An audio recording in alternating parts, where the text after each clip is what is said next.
안녕하세요. 맥키니 지혜투자클럽입니다. HLB 유상증자 최종 발행가가 25,200원 확정이 되었죠. 그리고 오늘 공매도 매매 비중이 46%까지 나왔습니다. 무슨 일인가요? 내일의 투자 전략까지 한번 살펴보도록 하겠습니다. 자, 오늘 이제 그 공시 관련되는 부분, 유증 관련되는 부분이 나왔죠. 어제 나오지 않았다가 오늘 좀 나왔는데요. HLB의 유상증자 이 공모가액이 25,200원으로 확정되었습니다.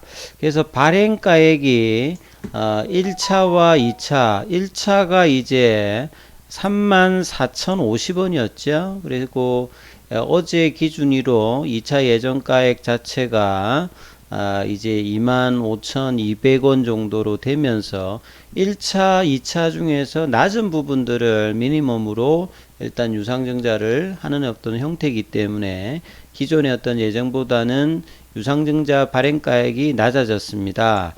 그래서 최초의 8월 달에 유상증자 결정 당시 3,256억 정도를 예상해서 자금 조달은 846억 정도 가량 적은 2,410억 정도가 됩니다. 보통 우리 투자자와 기업의 어떤 구분을 좀 해야 되는데요. 기업 입장에서는 자금이 어떻게 유입되는가가 더 중요하겠죠. 그래서 향후에 임상 이제 개발 자금이라든지 이런 운영 자금보다는 시설 자금이란 투자 자금이 좀 많은 형태에서 자금의 어떤 규모가 작아진 부분들은 조금 뭐 아쉬운 부분이 있습니다. 주가가 유지가 되었다라고 하면 훨씬 지금보다 흥행이 좀 좋을 건데요. 9월달 이후에 가격 조정과 기간 조정을 하면서 최종 이제 발행가액 자체가 초기보다는 낮아서 이제 최종 확정이 됐습니다.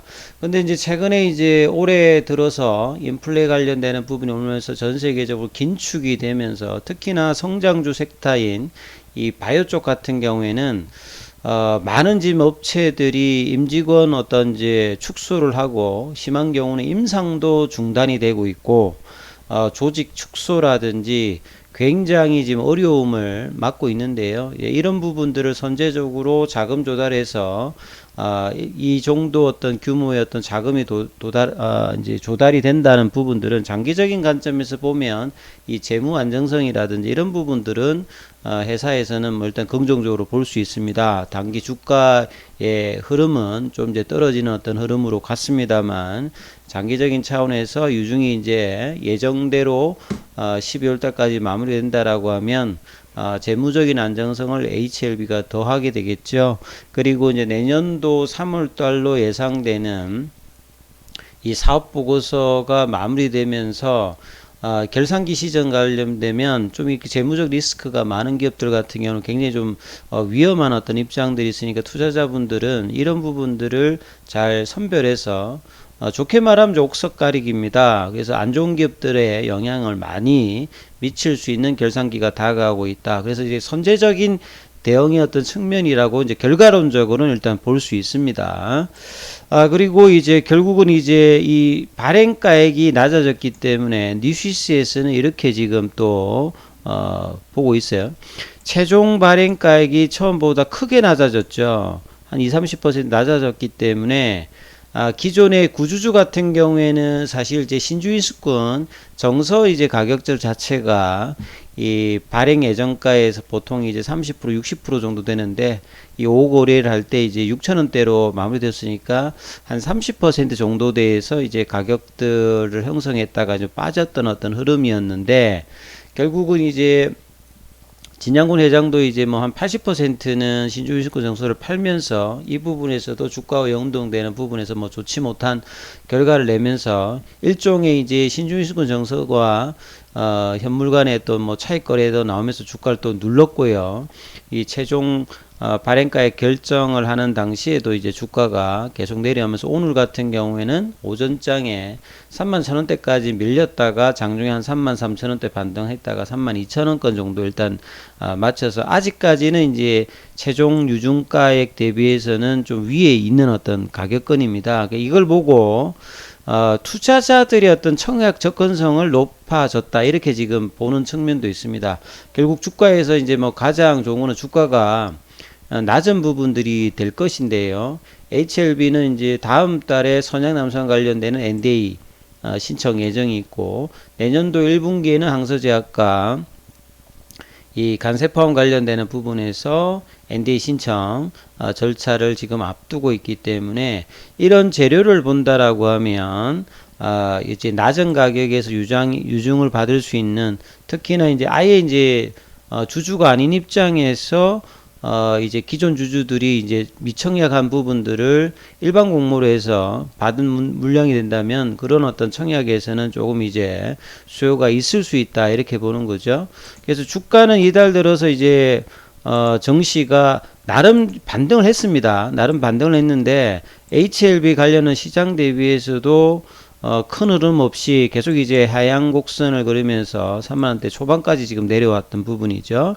그래서 유증 결정할 당시보다 주가가 30% 가까이 지금 하락을 했죠. 그리고 9월 달에 이제 S마켓 때 고점 부분이 57,000원대니까 그거 대비해서는 거의 뭐 반토막 수준 비슷하게 내려왔습니다. 대규모 이제 신주 발행 여파에 따라서 보통 이제 이런 것들을 이제 희석이랍니다. 딜루전 관련되는 부분이 나오면 대부분의 어떤 기업들은 유증이 나오면 한 6개월 정도 이 희석 관련된 우려감으로 빠지죠. 그래서 이런 어떤 수급의 압박을 조금 이제 벗어날 어떤 재료는 분명히 10월달, 11월달 있었는데, 결과적으로는 수급 논리에 주가가 좀 못 올라갔다, 이렇게 봐야 됩니다.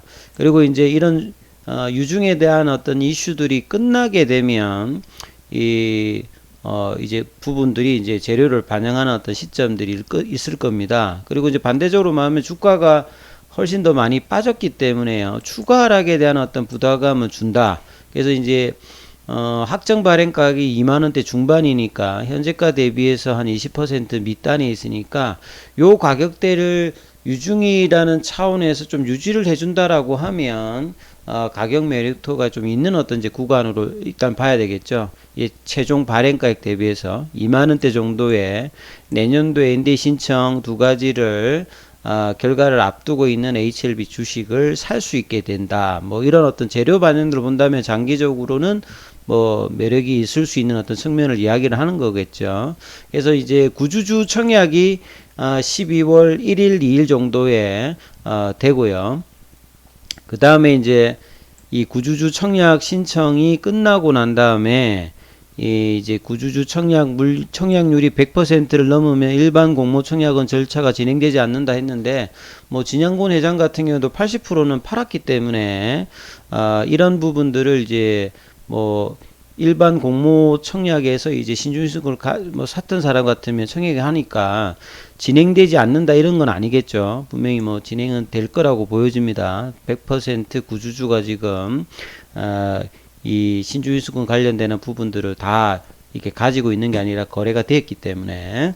그리고 이제 HLB 회사는 이제 뭐 임직원, 주주, 그리고 새로운 치료를 기다리는 암 환자들에게 희망이 되겠다 사명감을 가지고 조속히 NDA가 진행되도록 최선을 다하겠다. 근데 이 부분들이 이제 결과론적으로 다음 달 내년도 1분기니까 1월달부터 3월달에 얼마나 빠르게 회사의 어떤 바람대로 되느냐가 향후 주가에서는 장기적으로 좀 중요할 겁니다. 결국 이제 데이터가 뭐 나쁘지 않았기 때문에 이전하고는 2019년도하고는 분명히 이제 NDA 이제 들어가는 어떤 입장도 다르고 결과에 대한 어떤 기다림의 어떤 기대감들도 좀 다른 어떤 측면이 있기 때문에 장기적인 관점에서는 내년도 하반기나 내후년도 상반기에 아무리 늦어도 그쯤에는 예상대로 이제 NDA 신청을 하게 되면 결과가 나오는 어떤 그 모멘텀이 가장 뭐 주가에서 뭐 중요하다고 봐야 되겠죠. 그래서 이미 이제 중국에서는 위암이라든지 간암 쪽에서 승인 받아서 7년간 1조가 넘는 어떤 판매를 일단 항서제약 입장에서는 했고요. 그 다음에 이제 로열티를 이제 2020년부터 이제 수령을 하고 있는 상태이죠. 그리고 이제 공시 관련되는 부분들이 오늘 이제 오후에 여러 개 나왔죠. 그리고 이제 공매도 관련되는 부분에서 보면 공매도 거래 금지 적용이 됩니다. 6시 9분에 나왔는데요. 지정일은 내일입니다. 지정일 1일간 이 정규시장 및 시간의 시장에서 공매도 거래가 이제 금지가 돼요. 그리고 공매도 가열 종목 적출 후 공매도 금지를 당일 주가가 내일 만약에 주가가 이 5% 이상 또 만약에 빠진다면 공매도 금지 기간이 연장이 됩니다. 그래서 이런 부분들이 영향을 좀 주었기 때문에 오늘 이제 공매도 관련되는 매매 비중 자체가 훨씬 평소보다 좀 늘었죠. 그래서 시간에도 좀 빠졌던 부분이 있는데 장중에는 이 프로그램 쪽하고 연결되면 프로그램 쪽으로 일단 매수가 좀 들어왔는데 기관들이 이제 많이 좀 팔았죠. 그래서 현물 부분에서 이 기간의 매도 어떤 흐름들이 제법 좀 있었는데, 자 이런 부분들이 영향이 공매도하고도 좀 연관이 되어서 좀 일어났다 이렇게 볼 수가 있습니다. 그리고 수급상에서 하나 더 이제 또 이제 공시를 좀 살펴보셔야 될 부분들이 매자닌 자금을 많이 발행했기 때문에요. 보시게 되면 34회차, 뭐 35회차, 37회차 관련되는 부분에서 리픽싱 관련되는 부분에 조정 관련되는 이야기가 또 이렇게 나왔죠. 행사가액 조정, 유상증자에 따라서 행사가액의 조정입니다. 유상증자 관련되는 부분으로 이제 발행가에 따라서 기존의 신주인수권 행사가액 BW 관련되는 부분에서 행사가액이 35,884원이 좀 낮아졌죠.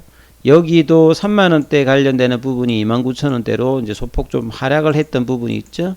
그 다음에 이제 48,000원대 부분도 47,000원대로 그래서 가격 조정으로 이제 주식수 변동이 기존보다 좀 더 늘어나서 여기 한 36만 주, 여기 84만 주, 여기 160만 주, 이런 부분들이 향후에 이제 주가가 올라가게 되면 오버행 이슈가 있을 수 있는 어떤 부분들이니까 이 부분도 좀 참조를 해야 되겠죠. 그래서 주가 흐름을 보게 되면 오늘 아침에 이제 2차 발행가액 자체가 기존보다 낮아졌기 때문에 주가가 31,600원까지 밀렸습니다. 그래서 이번 주가 그냥 이런 거 재료 관계없이 그냥 기술적으로 보면 34,000원대 어떤 제가 박스권 하단 부분을 확인하는 과정이고 그게 이탈되었기 때문에 이번 주 내로 이제 들어가지 못한다라고 하면 34,000원대 이 부분도 저항대로 이제 들어가는 어떤 위치로 바뀌거든요. 그래서 이제 어제 연봉의 시가 라인이 박스권 이제 하단 부분에 이제 있는 어떤 흐름이고 오늘 거래량이 좀 많이 나왔던 부분에서 도치형 흐름이 나왔기 때문에 그냥 캔들 차트로 본다고 하면 이제 변곡점이 이제 들어갈 수 있는 어떤 캔들이 나왔습니다. 그래서 방향이 어떻게 될지가 이제 12월 달 들어서 방향의 어떤 모습들이 나오게 지금 흐름으로 보면 이제 뭐 기술적으로 보면 ADX 지표도 강도가 지금 높아져 있는 상태에서 하방으로 좀 나오고 있는 어떤 흐름들이 있지요. 그래서 향후 이제 일주일 흐름에서 이 주가가 어떤 모습을 기하는지가 유상증자 관련되는 부분의 어떤 영향도 12월 달에도 계속 이제 말까지는 지속적인 영향을 볼 건데요. 이런 부분에 이제 회사가 선양남선 관련되는 부분에 NDA 신청 발표를 언제 하느냐. 뭐 요게 이제 혁신치료제 신청 결과와 더불어서 가장 뭐 중요한 어떤 흐름으로 매크로 변수의 영향을 잘 안 받고 있기 때문에요. HLB는 이런 부분들 내부적인 어떤 재료 반영도가 가장 중요하니까 이 부분 좀 참조하시면서 투자 대응 전략 삼으셔야 될 것 같습니다. 여기까지 하겠습니다.